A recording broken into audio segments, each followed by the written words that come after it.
Não és identificado como um político tradicional, apesar de ter uma longa trajetória na vida pública. És um médium famoso, chegaste à presidência da Assembleia. Quem é o Marlon Santos?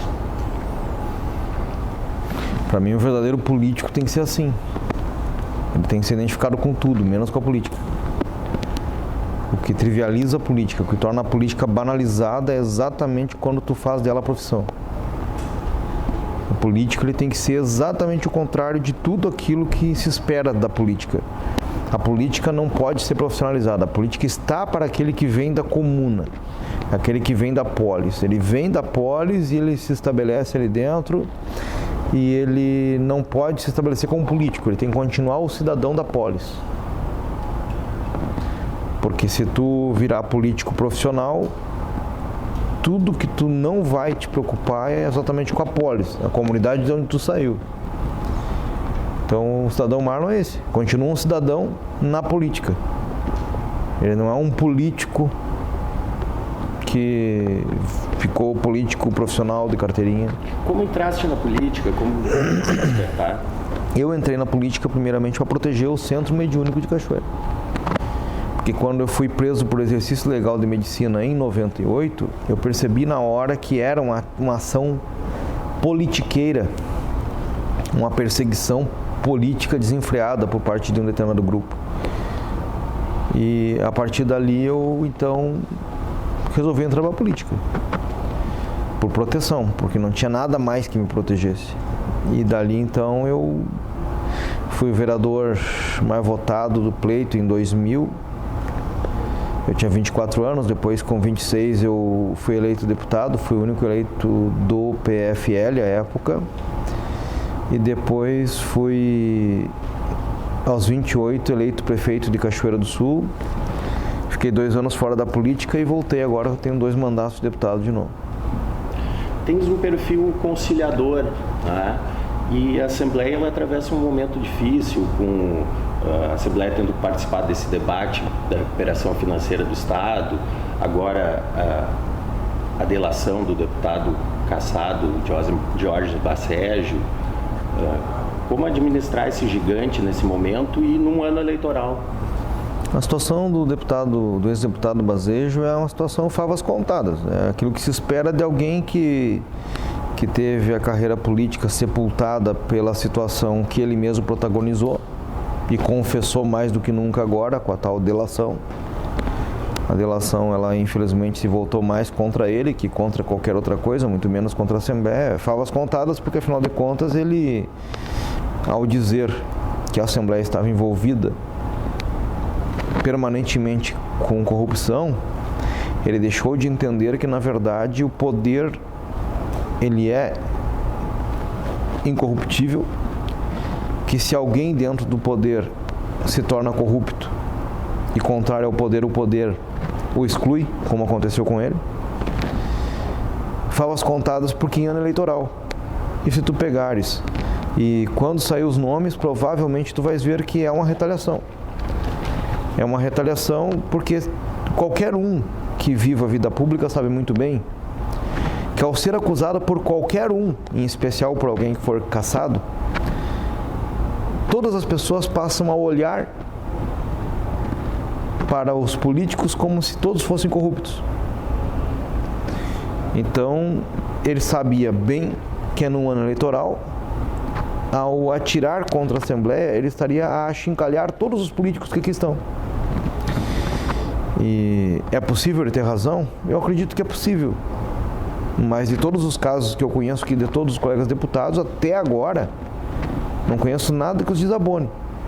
A não ser que sejam verdadeiros mágicos e estejam fazendo as coisas assim de um jeito que é impossível se perceber com o mínimo de clareza. É um ano eleitoral, é um ano em que aquele que ficou prejudicado e magoado tenta prejudicar e atrapalhar eleitoralmente os outros. É simples de entender. Porque se fosse uma coisa que verdadeiramente consistisse, ele teria que ter denunciado isso há mais tempo e não deixar só para o ano eleitoral. Se ele tem preocupação verdadeira com prejuízo ao erário, e se fosse genuína a denúncia, ele teria que se responsabilizar de novo. Porque como é que alguém que sai daqui desde aquela época, quase 3 anos depois, resolve denunciar tudo porque aí então lhe compete, lhe satisfaz? Mas e o dano ao erário? Onde é que estaria? Então não é dano ao erário, ele quer vingança. Então isso é página virada. E por um outro lado, a Assembleia realmente é um gigante, é um poder muito forte, concentrado, né, num ponto só do Estado. As pessoas esperam toda a harmonia, toda a forma mais conciliadora possível. É importante que vocês entendam assim, em momentos de tribulação, o comportamento do líder ele tem que ser um comportamento cada vez mais magnânimo e de conversa, de menos protagonismo, mas mais procurando entender o que se passa em todos os setores, em todas as forças vivas do Estado. Por que isso? Porque é um momento de transformação. Nós estamos vivendo, na verdade, um momento de revolução. Que talvez com muito mais mortes, a exemplo do que aconteceu com a vereadora no Rio de Janeiro, e com a comunidade como um todo, e em Porto Alegre, o tempo todo assim, sempre alguém aparece morto, sempre alguém aparece chacinado, sempre alguém aparece esquartejado. É um momento de revolução. E com muito mais mortes que numa revolução de armas oficialmente estabelecida. E nesses momentos de revolução, quando ele é identificado que ninguém mais aguenta esse tipo de coisa, alguém tem que dar o norte para as pessoas poderem se agregar na volta, fazer as instituições valerem a pena novamente. E aí então estou eu, junto com os outros colegas deputados e deputadas, organizando uma conversa com a Procuradoria-Geral do Estado, Tribunal de Contas, Ministério Público, Governo do Estado, Tribunal de Justiça, a júris, todos esses que têm a condição de gerir processos oficiais do Estado de maneira humanitária, que se antagonize ao momento que estamos vivendo, que não é nada humanitário. Quando é que teria que ter um líder que agitasse um pouco mais? Num momento de calmaria profunda, que nada mais andasse, tivesse tudo no ostracismo, aí então contariam com um Marlon mais protagonizante, inclusive no sentido de mexer as coisas, sabe, fazer, oxigenar. Mas agora não, agora o momento é outro. É preciso paz, é preciso calmaria para que as pessoas, para baixar um pouco a poeira e poder enxergar por cima. Porque se a gente começar a agitar as coisas, fica pior. Vocês já viram a reação que está dando no Brasil inteiro por causa da morte de uma vereadora lá no Rio de Janeiro? Qual é a importância que ela tem acima das outras pessoas que até então morreram? Ao pé da letra, de maneira crística falando, nada de mais que os outros. Mas é um líder. É um líder. Alguém que se desdobrava em função dos mais oprimidos. E isso refletiu no Brasil inteiro. Não tem uma pessoa que não esteja triste hoje no Brasil inteiro. O que o senhor deve essa intolerância que a gente vê muito nas redes sociais? Muita lei e pouco amor. É muita lei. Ontem eu fiquei impressionado assim que criaram uma lei em Porto Alegre para o cara não poder fazer pipi na rua, para o cara, uma lei anti-vandalismo, mas o próprio vandalismo é crime, gente. Agora nós estamos fazendo uma lei para legislar em cima da lei que já existe. É ruim isso. Não sei se de todo é ruim, mas não é bom. É tudo muito intolerante. Agora, tá, tudo bem que o vândalo pega o pintinho dele e urina por cima dos cachorrinhos, por cima dos canteirinhos. Mas isso é falta de vergonha na cara. E vergonha na cara tu não aprende em lei. Tu aprende em casa. E aprende com bons exemplos dos líderes, da imprensa. Campanhas da imprensa resolvem muito mais isso. Botando na cabeça do indivíduo que é vergonhoso tu ficar fazendo xixi na parede da casa do vizinho. Se tu não faz isso na tua, por que tu tem que fazer na casa do outro? Uma campanha assim pega muito mais que uma lei. Até porque nós temos que pensar naquele indivíduo, num senhor, por exemplo, uma senhora que com um problema de pressão arterial, se aperta para o carro e vai urinar. Tu não pode fazer uma lei proibindo sintomas fisiológicos. Não pode fazer uma lei proibindo que o organismo da pessoa labore xixi. E aí o cidadão de bem é o que tem mais o direito atacado, mais a coisa restrita do que o cidadão de mal. O cidadão de mal não vai parar de fazer porque a lei proíbe. Então é muita lei e pouca conversa. É muita lei e pouco sentimento. Por isso que o bom senso está indo para as cucuias. E os partidos, presidente, vão sobreviver? Não, já não sobrevivem. Só existe um esqueleto. Não tem mais nada de partido. Porque não tem como tu acreditar em partido num monte de partidos. Quando tem muita coisa do mesmo e pouca coisa muda, é porque já não existe mais. É uma tentativa, cria daqui, cria de lá, cria daqui, cria de lá, tudo legítimo, claro. Mas de verdade não se produz em efeito nada. Então é preciso haver menos partidos, é claro, mas muito mais consciência de que as pessoas elas vão valorizar muito mais o ser humano do que a instituição partidária. Então o que a instituição partidária tem que fazer? Todo mundo vai ter que parar e entrar num consenso de que temos que ter partidos que acolham as diferenças. Agora, não um partido para cada diferença, é o que está acontecendo no Brasil. Eu sou diferente, meu partido é diferente.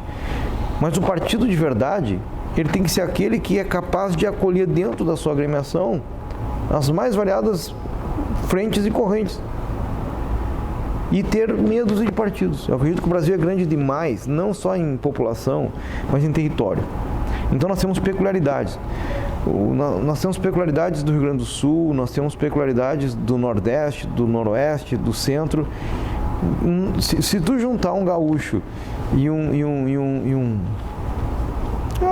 nordestino, um cara do centro do país, mas que eles sejam verdadeiramente vinculados à cultura dos seus estados, eles não se entendem quando falam. É quase outra língua.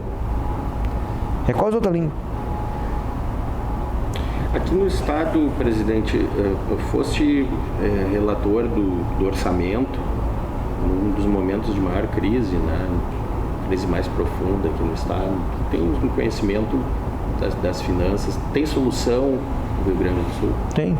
Tem muita solução. Agora eu estou fazendo uma parceria com a Procuradoria-Geral do Estado, via associação, uma parceria muito bonita com o Ministério Público do Estado e o pessoal da Assembleia, e uma parceria que está ficando muito bonita também com a Júris e com o Tribunal de Justiça.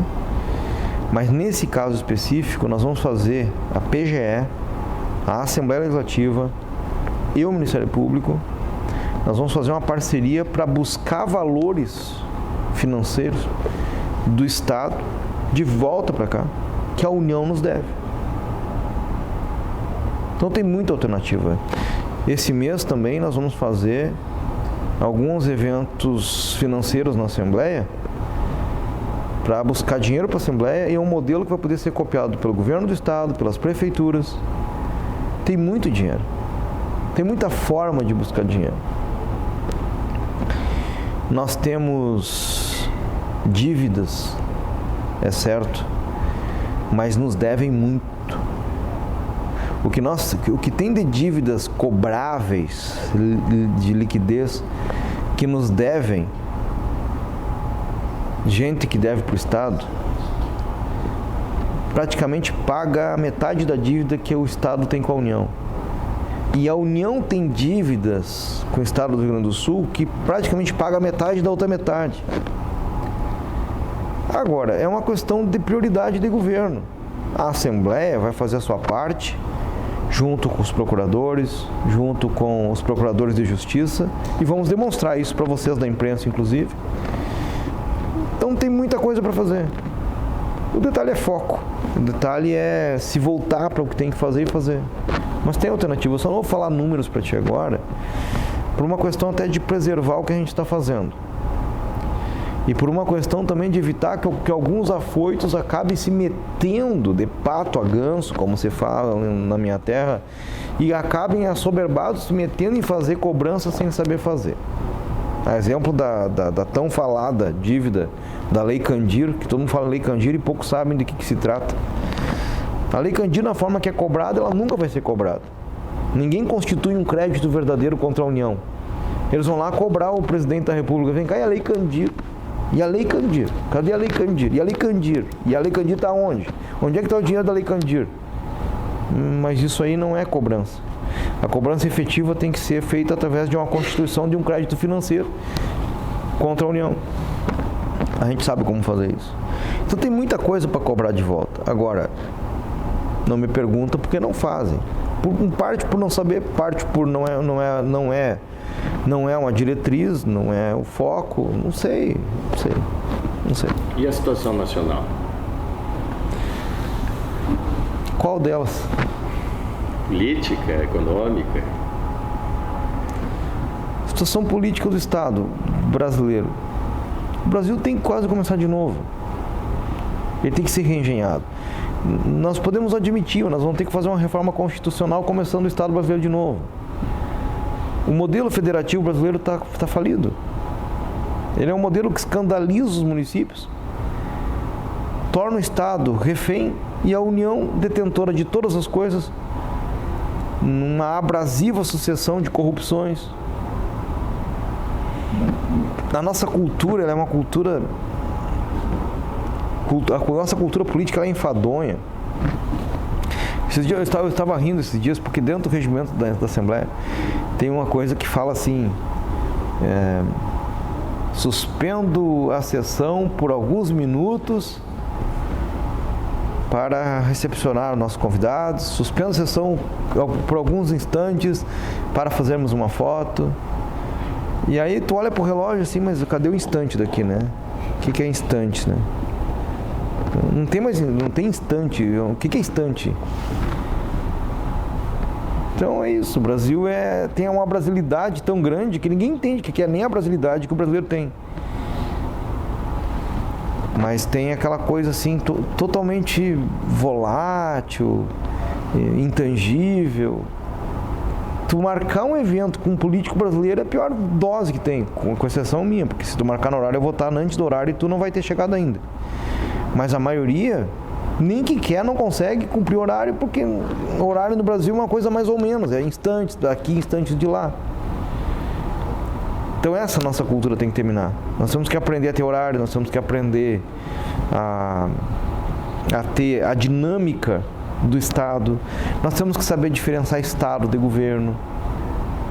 Pode perguntar para quem tu quiser no banco escolar, no banco das faculdades. Qual é a diferença de Estado para governo? Chegar a perguntar hoje isso para o estudante superior, não sabe. É um desafio, essa pergunta. Agora, se o indivíduo, o cidadão, não sabe diferenciar Estado de governo, o que tu espera? O termo é muito importante. Essas convenções, essas termologias, o estudo disso, isso é muito importante. Não pode ser uma coisa bagaceira, nós não podemos achar que isso é trivial. Não é. Então o Estado tem que ser refeito, o Estado brasileiro. Eu podia estar aqui dando pau na corrupção, dando pau nisso, pau naquilo, mas, gente, tu não consegue inibir o corrupto de ser corrupto porque a lei falou não sei o quê. Que Estado é esse? Que Estado é esse que torna assassinato de mulher crime hediondo? Então antes não era. Sabe? Não dá para entender. Proibido vender bebida em estabelecimentos em beira de asfalto. Mas aí tu não define que a segunda casa pode vender logo depois do asfalto. O que mudou? Aí tu vive num país que é completamente interiorano, que só 11% das terras da nossa nação é cultivável. E quando cultivada, são os confins. São quilômetros e quilômetros da civilização. Aí eles fazem o Estatuto de Desarmamento, achando que vão terminar com o problema no Rio de Janeiro. A lei não vale nada, nem aprovada não foi, e estão executando ela. E o cidadão de bem não pode ter porte de arma, não pode comprar arma, se obriga a comprar do traficante muitas vezes, porque ele não tem como produzir no meio da Amazônia, no meio do Rio Grande do Sul, no meio do Pará, e não ter direito a usar um bodog dentro de casa. Que país é esse, cara? Isso é um país de mentira, não é um país sério. É um país que o motorista não pode tomar bebida de álcool. Mas quando faz a Copa do Mundo no Brasil, as leis em câmaras de vereadores, que de uma maneira genuína, bonita, proibiram bebida alcoólica em festas, em jogos, isso e aquilo. A legislação brasileira, estadual, federal, quanto vocês gastaram do imposto de vocês em folhas de papéis, audiências públicas, normatizações, publicações, tudo foi em vão, porque quando aconteceu a Copa no Brasil, que o Brasil levou um totozão de bola, de 7-1, bem feito, porque não tinha coisa mais emblemática para acontecer. Tudo que foi feito, as associações de beberagem chegaram no Brasil, não. Termina com isso aqui. Aí o governo federal resolve apagar todas as legislações contrárias à bebida por causa da Copa. Quer dizer, então o brasileiro ele é menos brasileiro na Copa e mais brasileiro fora da Copa. O parlamento brasileiro não é nada diante de um evento como a Copa, que não trouxe nada para o Brasil. A grande verdade é essa. Até eu me enganei. Isso não é um país sério, gente. As nossas leis não valem nada. Então é preciso conversa, é preciso um outro momento, nós temos que rever valores, começar de novo, porque está de um jeito assim que o que é pétreo na Constituição, daqui a pouco, se vier uma despetelada Copa para cá, tudo vai para o espaço. Tudo vai para o espaço.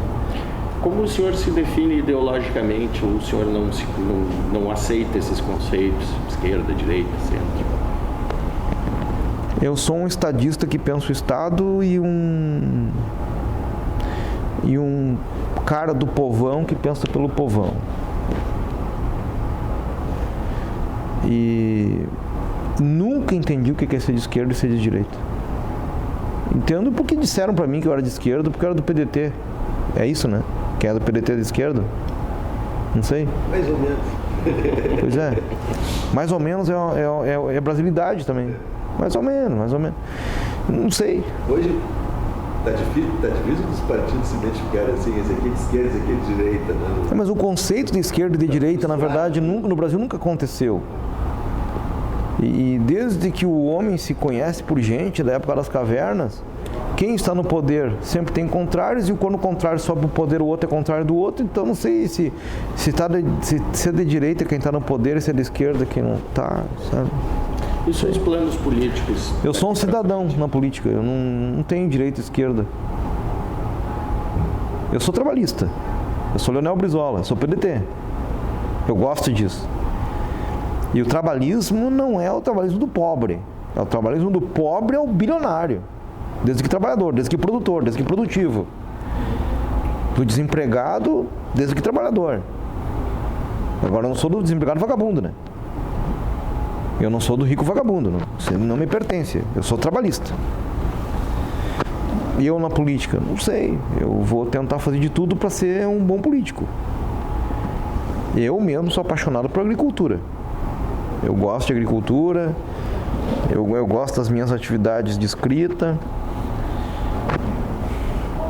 Provavelmente eu venha para deputado federal agora, em razão da votação que fiz para estadual no último pleito. Então provavelmente eu concorro a federal.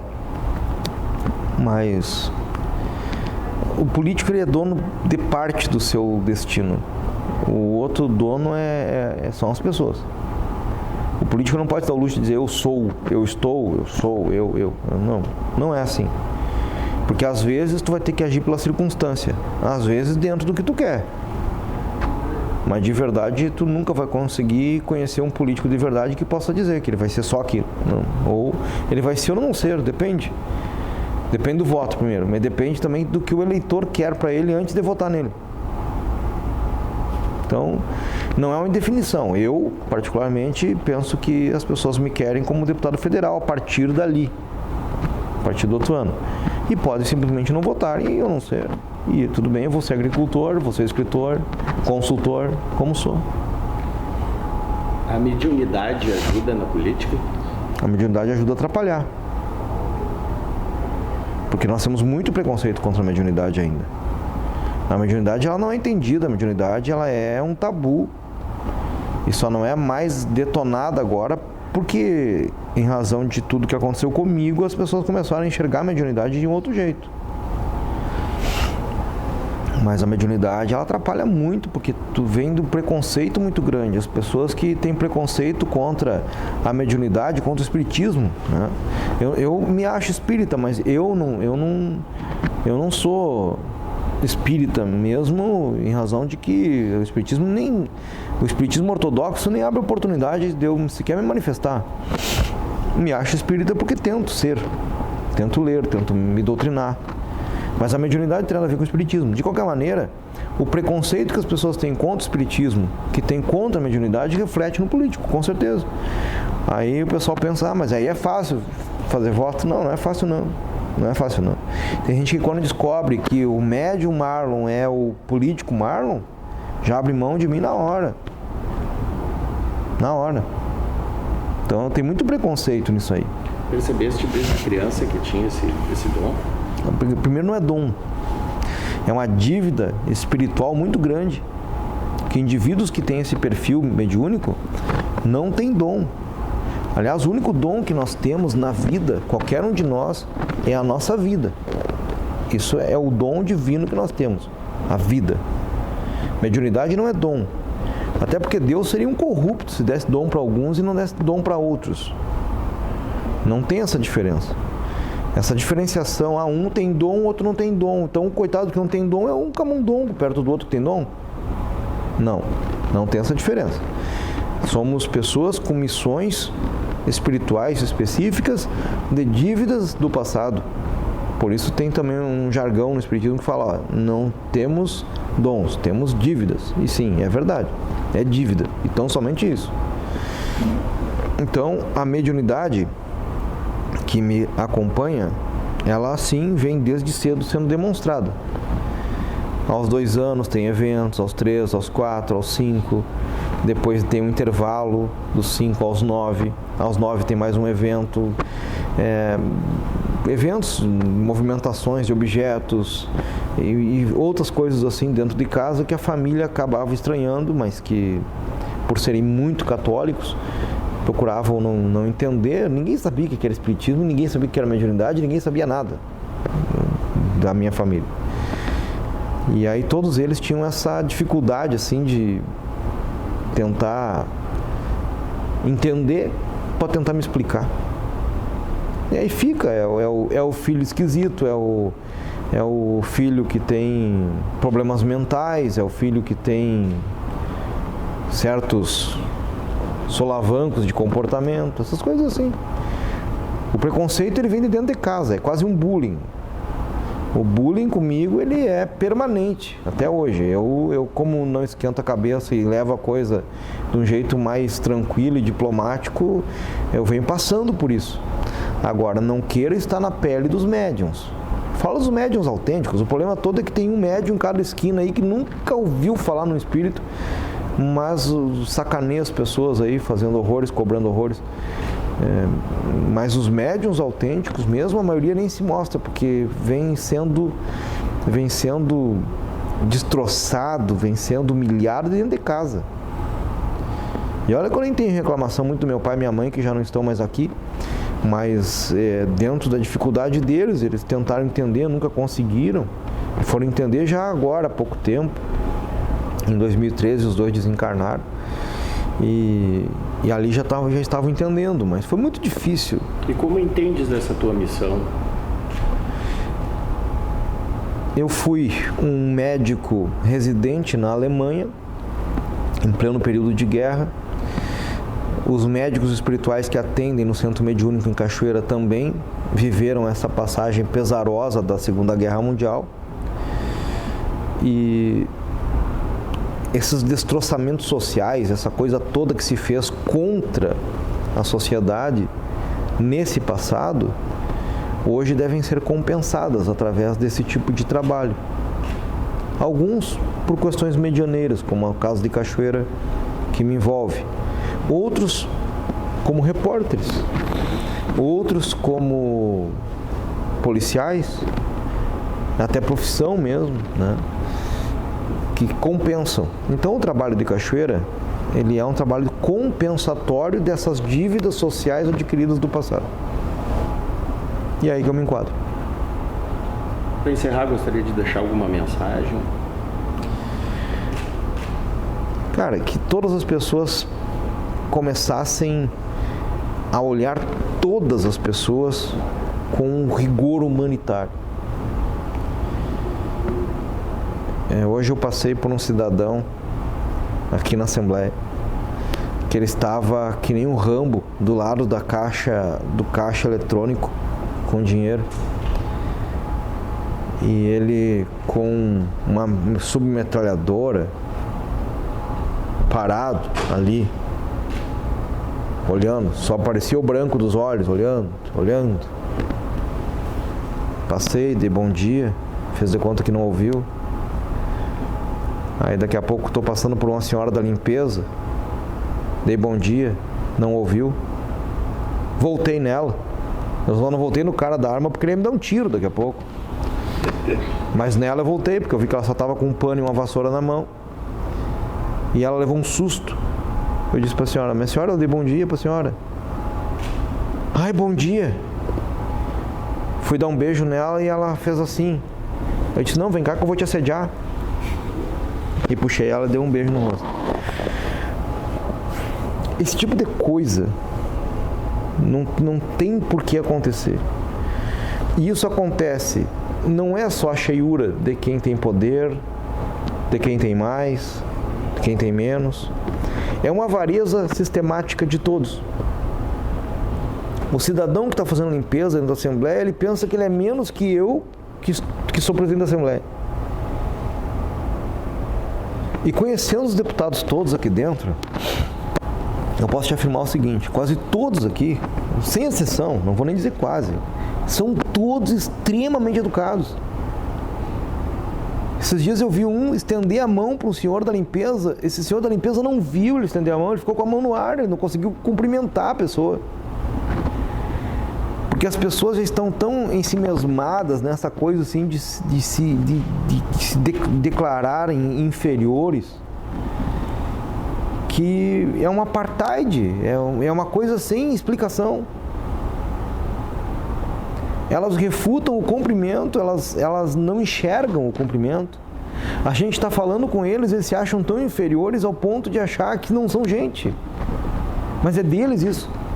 Então nós temos que ter cuidado que o preconceito, ele é uma desgraceira, ele é para os dois lados. Se é bem verdade que alguns aí que têm uma vidinha um pouco melhor, até se acham, é verdade. Mas a maior parte do preconceito vem daqueles que deduzem ser inferiores. Eles se inferiorizam. Isso é a minha mensagem. Nós temos que parar de olhar as pessoas, os outros, como se nada fossem, e parar de se deduzir ser um nada. Se a gente quiser que a sociedade ganhe alguma coisa, nós vamos ter que começar a enxergar o humano como humano, só isso. Sem cultuar autoridades e sem cultuar a pobreza. Essa é a mensagem. Certo. Muito obrigado.